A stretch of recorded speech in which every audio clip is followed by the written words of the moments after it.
Hello বন্ধুরা, কেমন আছেন সবাই? আশা করছি ভালো আছেন। তো আজকে ভিডিওতে আমি রিসেন্টলি রিলিজ হওয়া একটি সাইকোলজিক্যাল হরর লং লেগস 2024 মুভির ফুল এক্সপ্লেনেশন নিয়ে চলে এসেছি।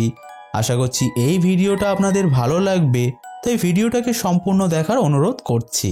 এছাড়া এর আগের ভিডিওতে আমি স্ত্রী পার্ট 1 ও 2কে অলরেডি এক্সপ্লেন করে রেখেছি। যদি এখনও পর্যন্ত আপনারা সেই ভিডিওটাকে না দেখে থাকেন তাহলে ডেসক্রিপশন ও আই বাটনে থাকা লিঙ্কে ক্লিক করে ভিডিওটাকে দেখে নিতে পারেন। এছাড়া এখনকার এই ভিডিওটা দেখার পর যদি আপনাদের ভালো লেগে থাকে তাহলে প্লিজ চ্যানেলটিকে সাবস্ক্রাইব করে পাশে থাকা বেল আইকনটিকেও প্রেস করে নেবেন। তাহলে চলুন আর বেশি কথা না বাড়িয়ে ভিডিওটি শুরু করা যাক।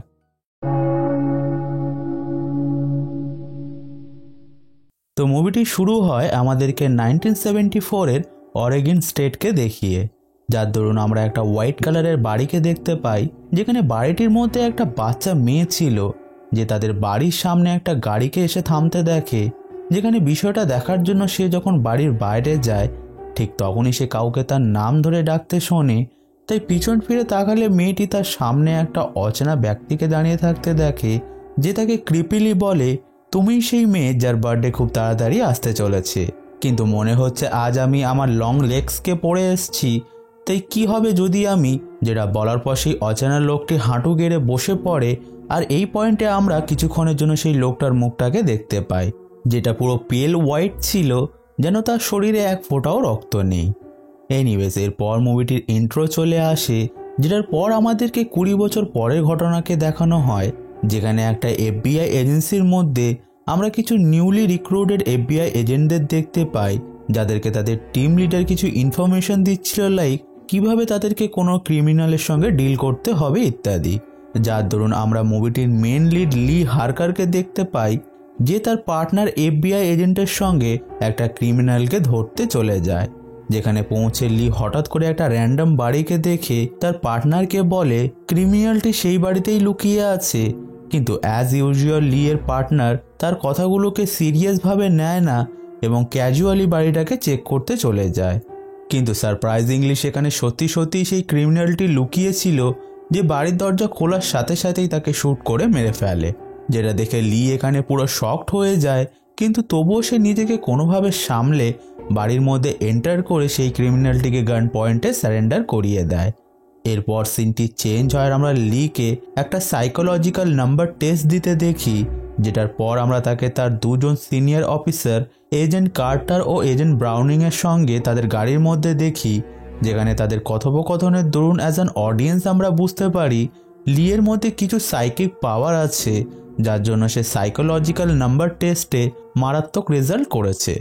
এছাড়া এজেন্ট কার্টারের ধারণা অনুযায়ী লিয়ের সিক্স সেন্স খুবই ভালো, যার জন্য সে লাস্ট কেসে নিজেই ক্রিমিনালের অরিজিনাল লোকেশন ট্র্যাক করে ফেলেছিল। এখন এইসব দেখে কার্টার লিকে এমন একটা কেস হ্যান্ড ওভার করে দেয়, যেটা অনেক বছর ধরেই ওপেন আছে উইথ নো ক্লুজ। এই আশায় যে লিয়ের মধ্যে যেহেতু সাইকিক পাওয়ার আছে, তাই হয়তো সে কেসটাকে ফাইনালি সলভ করতে পারবে। এখন কেসটার বিষয়ে প্রিভিয়াস রিপোর্ট পড়ার পর লি জানতে পারে কিছু বছর ধরেই অরেগনের মধ্যে অনেকগুলো পরিবারের হত্যা হয়েছে, যেখানে সারপ্রাইজিংলি প্রতিটা কেসে পরিবারের বাবা হঠাৎ করে পাগল মতো হয়ে গিয়ে প্রথমে তার স্ত্রী দেন তার মেয়েকে মেরে ফেলে, যেটার পর সে নিজেকেও শেষ করে নেয়। আর এই মার্ডারগুলো এতটাই ব্রুটাল ছিল যে হাজব্যান্ড তার ওয়াইফকে একটা নাইফ দিয়ে 50 to 60 টাইমস স্ট্যাব করে দিত। এছাড়া প্রতিটা ক্রাইম সিনে একটা করে লেটার পাওয়া গেছে, যার মধ্যে একটা অদ্ভুত ভাষায় কিছু লেখা হয়েছে। লেটারগুলো দেখে সেটা কোনো রিচুয়ালের জন্য ইউজ করা হয়েছে মনে হয়, যেখানে প্রতিটা লেটারের প্রথম পেজে লং লেগস লেখা থাকতো, যেটা ভিকটিমের পরিবারের কারোর হ্যান্ডরাইটিংয়ের সঙ্গে ম্যাচ করতো না, ইন্ডিকেটিং যে মার্ডারগুলো লং লেগস নামেই কোনো ব্যক্তি করেছিল। এখন এইগুলো জানার পর লি তার ইনভেস্টিগেশন সঙ্গে সঙ্গে শুরু করে দেয়, যেখানে সে জানতে পারে প্রতিটা কেসে বাড়ির মধ্যে কোনো বাইরের মানুষের ফোর্স এন্ট্রি ছিল না, যেটাতে একটা কথা তো শিওর ছিল যে কেসগুলোর মধ্যে বাবাই পাগল হয়ে তার পরিবারকে শেষ করেছে। কিন্তু সবথেকে বড় প্রশ্ন হলো যে তাহলে লেটারগুলো বাড়ির মধ্যে কিভাবে আসতো? তার মানে কি লং লেগস বাড়ির মধ্যে এন্টার না করেই মার্ডারগুলো করিয়ে নিত? কিন্তু সেটাই বা কিভাবে সম্ভব হয়েছে? এখন এইগুলো নিয়ে ভাবতে ভাবতে লি একটা জিনিস নোটিস করে যে প্রতিটা কেসে একটা জিনিস কমন আছে, লাইক প্রতিটা পরিবারে একটা করে 9 বছরের বাচ্চা মেয়ে ছিল। ইনফ্যাক্ট তাদের জন্মের তারিখও সেম, দ্যাট ইজ 14 তারিখ, যেখানে মাস আলাদা হলেও ডেট সেমই ছিল। শুধু এটাই নয়, মার্ডারগুলো সেই বাচ্চা মেয়েদের বার্থডে ঠিক 6 দিন আগে বা 6 দিন পরে ঘটেছে। এরপর আমরা লি ও এজেন্ট কার্টারকে একসঙ্গে একটা রেস্টুরেন্টের মধ্যে দেখি, যেখানে লি এজেন্ট কার্টারকে তার সমস্ত ফাইন্ডিংগুলো বুঝিয়ে বলে, যেটা শুনে এজেন্ট কার্টার বিষয়টাকে বেশি ইম্পর্টেন্স দেয় না। যেটার পর বাড়ি ফেরার সময় যেহেতু কার্টার অতিরিক্ত ড্রাঙ্ক হয়ে গিয়েছিল, তাই লি তাকে বাড়ি নিয়ে যায়, যেখানে লিয়ের সঙ্গে কার্টারের ওয়াইফ অ্যানা ও তার 9 বছরের মেয়ে রুবির সঙ্গে পরিচয় হয়। এখন রুবির সাথে কথা বলতে বলতে লিয়ের তার সঙ্গে একটু বন্ডিং হয়ে যায়, যার জন্য রুবি লিকে তার বার্থডে পার্টিতে ইনভাইট করে। এখন লি বাড়ি ফেরার পর সেই দিন রাতেই সে যখন ফোনে কারোর সঙ্গে কথা বলছিল, ঠিক তখনই কেউ তার বাড়ির দরজায় নক করলে সে যখন চেক করতে যায় তখন লি দেখে সেখানে কেউই নেই, কিন্তু আশেপাশে ভালো করে চেক করলে সে বাড়ি থেকে একটু দূরে কাউকে দাঁড়িয়ে থাকতে দেখে। তাই সঙ্গে সঙ্গে সে তার গান নিয়ে যখন সেখানে পৌঁছায়, লি দেখে আসলেই সেখানে কেউই ছিল না। কিন্তু এই পয়েন্টে অ্যাজ অ্যান অডিয়েন্স আমরা লিটারালি তার বাড়ির মধ্যে কাউকে চলাফেরা করতে দেখি, যেখানে লি যখন বাড়ির মধ্যে এন্টার করে সে তার টেবিলের ওপরে একটা এনভেলপকে পড়ে থাকতে দেখে, যেটাতে লেখা ছিল ডু নট ওপেন আনটিল জানুয়ারি 14, যার মানে হলো জানুয়ারি মাসের 14 তারিখের আগে এটাকে ওপেন করা যাবে না। কিন্তু লি এখানে প্রিকশন নিয়ে যখন এনভেলপটাকে ওপেন করে, সে লক্ষ্য করে তার মধ্যে একটা বার্থডে ইনভিটেশন কার্ড আছে, যেটাতে অ্যাগেন এক ধরনের অদ্ভুত ল্যাঙ্গুয়েজে কিছু লেখা ছিল, আর লাস্ট পেজে লেখা ছিল লং লেগস, যার মানে হলো এটাও লং লেগসই তার বাড়িতে রেখে গেছে। তাই লি এখানে বাইবেলের সাহায্যে সেই অদ্ভুত ল্যাঙ্গুয়েজকে ডিকোড করে নেয়, যেটার পর সিনটি চেঞ্জ হয়ে আমাদেরকে পরের দিন সকালের ঘটনাকে দেখানো হয়, যেখানে আমরা জানতে পারি এফবিআইয়ের কাছে আবারও এমন এক মার্ডার কেসের খবর এসছে, যেখানে পরিবারের সবাই মিলে ট্রিপে যাওয়ার প্ল্যান করেছিল, যাদের ডেড বডি 1 মাস ধরে রুমের মধ্যে পড়েছিল। কারণ প্রতিবেশীরা ভেবেছিল যে তারা ট্রিপে গেছে, যার জন্য কেউ বাড়িটাকে চেকই করেনি। নাও অ্যাজ ইউজুয়াল লংলেস এখানেও তার একটা লেটারকে রেখে গেছিল, যেটাকে লি সঙ্গে সঙ্গে ট্রান্সলেট করে নেয়, কারণ সে অলরেডি তার ল্যাঙ্গুয়েজটাকে ডিকোড করে নিয়েছিল। শুধু এটাই নয়, এই সমস্ত মার্ডারের ডেটগুলোকে লিনিয়ার ক্যালেন্ডারে মার্ক করার পর সে একটা রিভার্স ট্রায়াঙ্গেলের শেপকে খুঁজে পায়, যেটা বেসিক্যালি ডেভিলের সিম্বল ছিল। এখন এই ট্রায়াঙ্গেল শেপটাকে কমপ্লিট করার জন্য একটাই ডেটের প্রয়োজন, উইচ ওয়াজ 13, যার মানে হলো লং লেগস 13 তারিখে আবারও স্ট্রাইক করবে। তাই লি সঙ্গে সঙ্গে গিয়ে এজেন্ট কার্টারকে তার নতুন ফাইন্ডিংসগুলো জানায়, যার দরুন সে এটাও বলে যে লং লেগস তার প্রতিটা নোটে একটা কথা বারবার লিখেছে, যেটা হলো ক্যামরান পরিবারে হত্যা করার সময় তার খুবই ভালো লেগেছিল। এই বিষয়টা শুনে অ্যাজ অ্যান অডিয়েন্স আমরা বুঝতে পারি ক্যামরান পরিবারও বাকি পরিবারের মতো লং লেগসেরই শিকার হয়েছিল, বাট সারপ্রাইজিংলি এখানে ক্যামরান পরিবারের একমাত্র মেয়ে ক্যারিয়ান কোনোভাবে বেঁচে গিয়েছিল, যে এখনও মেন্টাল অ্যাসাইলামে অ্যাডমিট আছে। এখন বিষয়টা জানার পর এজেন্ট কার্টার ও এজেন্ট লি মিলে সর্বপ্রথম ক্যামরান পরিবারের ফার্ম হাউসে যায়, যেখানে কিছুক্ষণ সার্চিং করার পর তারা সেখানে একটা লাইফ সাইজ ডল, মানে সম্পূর্ণ মানুষের মতো দেখতে একটা পুতুলকে পায়, যেটা এক্স্যাক্ট ছোটোবেলার ক্যারিয়ানের মতো দেখতে ছিল। যার জন্য তারা সঙ্গে সঙ্গে ডলটাকে ল্যাবে নিয়ে গিয়ে ইনভেস্টিগেট করার পর জানতে পারে এই ডল বা পুতুলটি আসলে হ্যান্ডমেড, যেটা খুবই নিখুঁতভাবে বানানো হয়েছে। এছাড়া পুতুলটির মাথার মধ্যে একটা ফাঁপা মেটাল বলও পাওয়া গিয়েছে, যার দিয়ে এক ধরনের ভাইব্রেশন মতো বার হচ্ছিল, যেটা সেন্স করতে পেরে লি কিছু ভিশন দেখতে পায়, যার দরুন সে লং লেগসকে সেই পুতুলটাকে বানাতে দেখতে পায়। শুধু এটাই নয়, যে পুতুলটাকে এক্সামিন করছিল সে বলে এই ভাইব্রেশনের জন্য একটা পয়েন্টে তারও মনে হচ্ছিল যেন এই পুতুলটির কাছাকাছি আসাতে সে তার এক্স ওয়াইফের নাম শুনতে পাচ্ছিল, যেটা শুনে লি ধারণা করে নিশ্চিত বাকি পরিবারগুলোর বাড়িতেও এই ধরনের পুতুল আছে। যেটা শুনে এজেন্ট কার্টার লিয়ের এই স্টেটমেন্টটাকে একেবারে ফেলে তো দেয় না, বাট সে বিষয়টাকে পুরোপুরিভাবে বিশ্বাসও করে না। এরপর এখান থেকে সিনটি চেঞ্জ হয়ে আমাদেরকে একটা অদ্ভুত ব্যক্তিকে দেখানো হয়, যে একটা স্টোরে গিয়ে কাউন্টারে বসে থাকা একটা মেয়ের সামনে এসে অদ্ভুত অ্যাক্ট করতে শুরু করে দেয়, যেটা দেখে মেয়েটি তার বাবাকে বলে সেই লোকটা আবারও চলে এসছে। আর বন্ধুরা, এখানে আমরা জানতে পারি এই অদ্ভুত লোকটা আর কেউ নয়, লং লেগস, যাকে আমরা মুভিটির শুরুতে দেখেছিলাম। এরপর আমরা তাকে গাড়ি করে কোথাও যেতে দেখি, যার দরুন সে পুনরায় সাইকোদের মতো অ্যাক্ট করতে লাগে।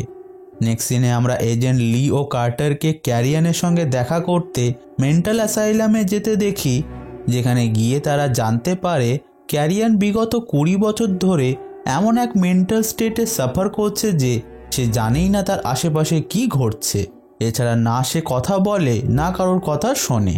কিন্তু সারপ্রাইজিংলি গতকাল সে হঠাৎ করে একদমই সুস্থ হয়ে গেছে, যেখানে বিগত 20 বছর পর এই প্রথমবার তার সঙ্গে কেউ দেখা করতে এসেছিল, যে রেজিস্টারে তার নাম লি হার্কার লিখেছে।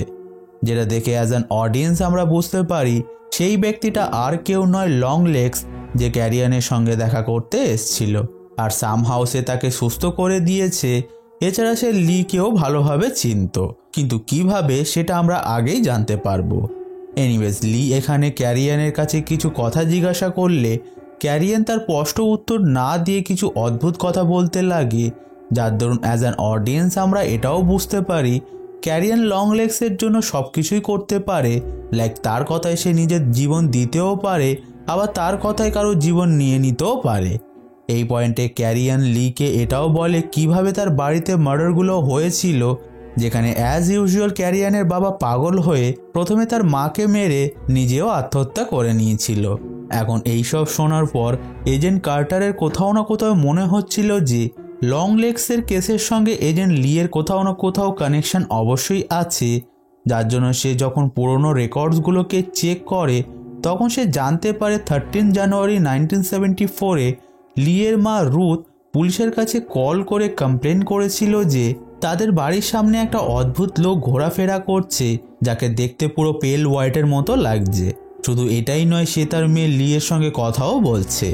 এখন যদিও পরে কেসটাকে বেশি গুরুত্ব দেওয়া হয়নি, কিন্তু এখানে অবাক করা বিষয় হলো লিয়ের বার্থডেও 14 তারিখেই ছিল, যেটা দেখে কার্টার ধারণা করে এই বিষয়টার সঙ্গে লং লেগসের কোথাও না কোথাও স্ট্রং কানেকশন অবশ্যই আছে, যার জন্য সে লিকে তার বাড়ি গিয়ে তার পুরনো জিনিসপত্রকে চেক করতে বলে, এই আশায় যে যদি তার সেই দিনের কোনো ঘটনা মনে পড়ে যায়। তাই কার্টারের কথা শুনে লি সঙ্গে সঙ্গে তার মা রুথের বাড়িতে যায়, যেখানে তাদের কথাবার্তার দরুন আমরা বুঝতে পারি লি ও তার মা রুথের রিলেশন খুব একটা ভালো নেই। যেখানে রুথ লিকে জিজ্ঞাসা করে যে সে কি এখনও তার প্রেয়ার্সগুলো করে। উত্তরে লি না বললে রুথ একটু অদ্ভুতভাবে হাসতে লাগে।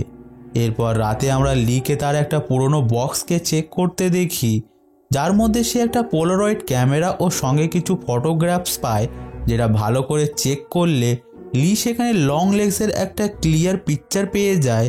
আর ঠিক এই পয়েন্টে আমাদেরকে একটা ফ্ল্যাশব্যাকের মাধ্যমে জানানো হয় মুভিটির শুরুতে আমরা যে বাচ্চা মেয়েটাকে দেখেছিলাম সেটা আর কেউ নয়, লি ছিল। আর যেহেতু লং লেগস তার কাছে এসে তার সঙ্গে কথা বলছিল, ঠিক তখনই ছোট লি তার পোলারয়েড ক্যামেরা দিয়ে লং লেগসের একটা ছবিও তুলে নিয়েছিল।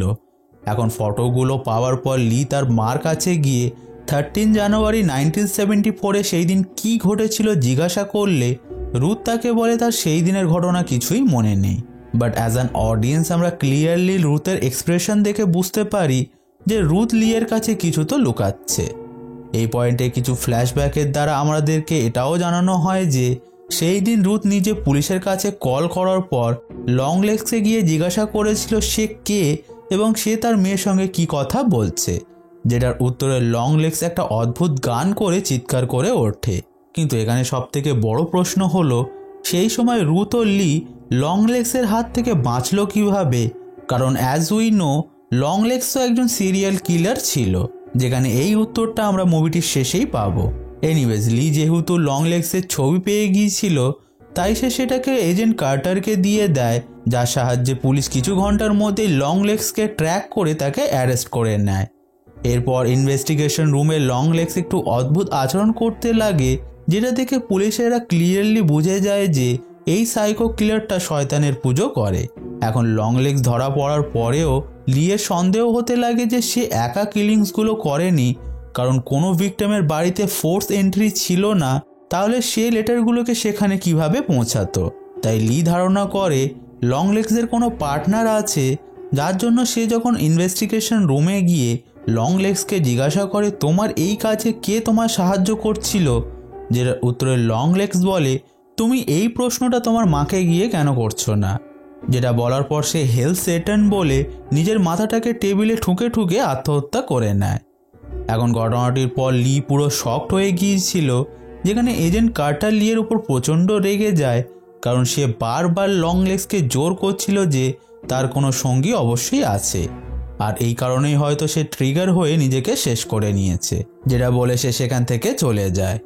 এরপর পরের দিন সকালে আমরা এজেন্ট ব্রাউনিং ও লিকে একসঙ্গে তার মা রুথের বাড়িতে যেতে দেখি, কারণ কোথাও না কোথাও লংলেগস তার মায়ের কথা মেনশন করেছিল।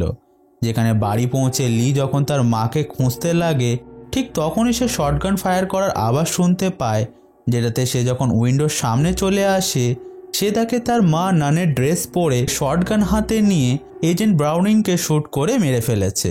যেটা দেখে লি সাথে সাথে তার গান হাতে নিয়ে তার মায়ের সামনে চলে যায়, যেখানে সে তার মাকে একটা লাইফ সাইজ ডলের সামনে দাঁড়িয়ে থাকতে দেখে, যেটা অফকোর্স ছোটোবেলার লিয়ের মতো দেখতে ছিল। এখন সমস্ত ঘটনাটা দেখে লি বুঝে যায় যে লংলেগসের পার্টনার আর কেউ নয়, তার মা রুথই ছিল। তাই সে তার মা রুথকে বলে লংলেগস মারা গেছে, যেটা শুনে তার মা বলে লংলেগস ফ্রি হয়ে গেছে। যেটা বলার পর সে তার সামনে থাকা ডলটার মাথায় শটগান দিয়ে শ্যুট করে দেয়, যার সাথে সাথে আমরা সেই ডলটির মেটাল বলটাকে ফেটে গিয়ে তার মধ্যে থেকে এক ধরনের ব্ল্যাক স্মোককে বার হয়ে যেতে দেখি, যেখানে লিয়ের মাথা থেকেও ঠিক একই ধরনের ব্ল্যাক স্মোক বার হয়ে যায়, যেটা দেখে অ্যাজ অ্যান অডিয়েন্স আমরা বুঝতে পারি লিয়ের ওপরে কোনো প্রকারে কালো জাদু করা হয়েছিল। এই পয়েন্টে লি সেখানেই বেহুশ হয়ে যায়, যেটার সাথে সাথে আমাদেরকে পুনরায় একটা ফ্ল্যাশব্যাককে দেখানো হয়, যার দরুন আমরা জানতে পারি 13 জানুয়ারি 1974-এ আসলে কি ঘটেছিল। তো সেই দিন লংলেগস, যার অরিজিনাল নাম হলো ডেল কবেলস, সে পেশায় একজন ডল মেকার, যে 9 বছরের লিয়ের সঙ্গে দেখা করে তার সঙ্গে অদ্ভুত কথা বলছিল, যেটাতে ভয় পেয়ে রুথ পুলিশকে কল করাতে সেই মুহূর্তের জন্য তো লংলেগস সেখান থেকে চলে গিয়েছিল, কিন্তু পরে সে পুনরায় ফিরে এসছিল, যে রুথকে তার বাড়ির মধ্যেই বন্দি বানিয়ে নিয়ে তাকে দুটো অপশান দেয়, লাইক না হয় তাকে তার বাড়িতে থাকতে দিয়ে তার কাজে তাকে সাহায্য করতে হবে, না হলে সে তার মেয়ে লিকে মেরে ফেলবে। তাই বাধ্য হয়ে সেই দিন থেকে রুথ লংলেগসের পার্টনার হয়ে যায়। যেখানে প্রশ্ন হলো লংলেগস রুথ ও লিকেই কেন চুজ করলো। তার কারণ হলো ইউজুয়ালি লংলেগস যে পরিবারকে তার টার্গেট বানায়, সেই পরিবারের হেড মানে বাবা পাগল হয়ে প্রথমে তার ওয়াইফ দেন তার মেয়েকে মেরে ফেলে, কিন্তু লিয়ের কেসে যেহেতু তার বাবা ছিল না, তাই এই সুযোগটাকে কাজে লাগিয়ে লংলেগস রুথকে ফোর্সফুলি তার পার্টনার বানিয়ে নেয়। যেখানে এরপর আমাদেরকে দেখানো হয় আসলে সেই মার্ডারগুলো ঘটতো কীভাবে। বেসিক্যালি লংলেগসের বানানো পুতুলকে রুথ নান সেজে ভিক্টিমের বাড়িতে নিয়ে যেত, যেখানে গিয়ে সে তাদেরকে বলতো তারা চার্চের তরফ থেকে এক ধরনের কন্টেস্টে গিফট জিতেছে, যেটা আর কিছুই নয়, সেই লাইফ সাইজ ডলটাই হতো। আর যেহেতু ডলটার মাথায় একটা ব্ল্যাক ম্যাজিক করা মেটাল বল থাকতো, তাই ডলটাকে বক্স থেকে বার করার সাথে সাথেই পরিবারের মধ্যে বাবা তার দ্বারা এফেক্ট হয়ে প্রথমে সে তার স্ত্রী দেন তার মেয়েকে মেরে নিজেও আত্মহত্যা করে নিত। আর বাকি রইল সেই লেটারের কথা, তো সেটা সেই পুতুলের বক্সের মধ্যেই রাখা থাকতো। শুধু এটাই নয়, লংলেগস লিয়ের জন্য ঠিক একই ধরনের পুতুলও বানিয়েছিল, যার জন্য লিয়ের তার ছোটোবেলার কোনো ঘটনা ঠিকভাবে মনেই ছিল না। ইনফ্যাক্ট সে এটাও কখনো বুঝতে পারেনি যে লংলেগস তার মা রুথের বাড়ির বেসমেন্টেই থেকে সেখানেই পুতুলগুলো বানাতো।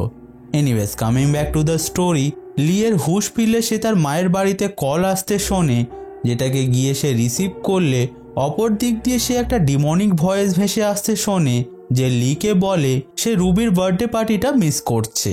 যেটা শোনার পর লিয়ের খেয়াল আসে যে ইনভার্টেড ট্রায়াঙ্গেলটা কমপ্লিট হওয়ার জন্য এখনও একটা মার্ডার হওয়া বাকি আছে, যার মানে হলো লংলেগসের নেক্সট ভিক্টিম রুবি ও তার পরিবার, যেটা আর কেউ নয় এজেন্ট কার্টারের ফ্যামিলি ছিল। এখন বিষয়টা বুঝতে পেরে লি সঙ্গে সঙ্গে তার গাড়িতে বসে এজেন্ট কার্টারের বাড়ির উদ্দেশ্যে বেরিয়ে পড়ে। যেখানে পৌঁছে সে লক্ষ্য করে তার মা অলরেডি নান সেজে সেখানে বসে আছে, আর রুবির হাতে সেই অভিশপ্ত পুতুলটা আছে, যেটাকে তারা অলরেডি ওপেন করে ফেলেছে। এখন সব কিছু দেখার পর লি বিষয়টাকে এজেন্ট কার্টারকে বোঝানোর চেষ্টা করলে কার্টার তার কোনো কথাই শোনে না। যেখানে অ্যাজ অ্যান অডিয়েন্স আমরা তাকে একটু অদ্ভুত আচরণ করতে দেখি। ড্যাসমিন পুতুলের কালো জাদু কার্টারের উপর এফেক্ট করতে শুরু করে দিয়েছে। এরপর আমরা কার্টারকে তার ওয়াইফকে সঙ্গে নিয়ে অন্য রুমে যেতে দেখি, যেখানে কিছুক্ষণ পরেই আমরা কার্টারের ওয়াইফের আর্তনাদ শুনতে পাই, যেটার পর কার্টার রক্তাক্ত অবস্থায় একটা নাইফ হাতে তার মেয়ের দিকে এগিয়ে আসছিল, যেটা দেখে লি সঙ্গে সঙ্গে কার্টারকে শ্যুট করে মেরে ফেলে।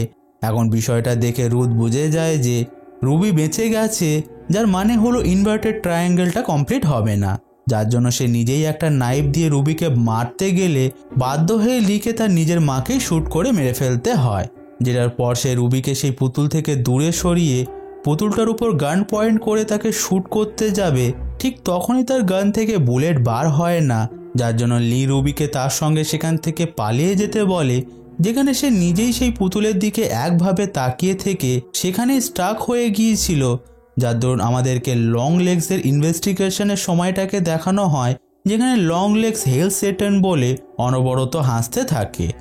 আর মুভিটি এখানেই শেষ হয়ে যায়। তো বন্ধুরা, এটাই ছিল লং লেগস 2024 মুভির ফুল এক্সপ্লেনেশন।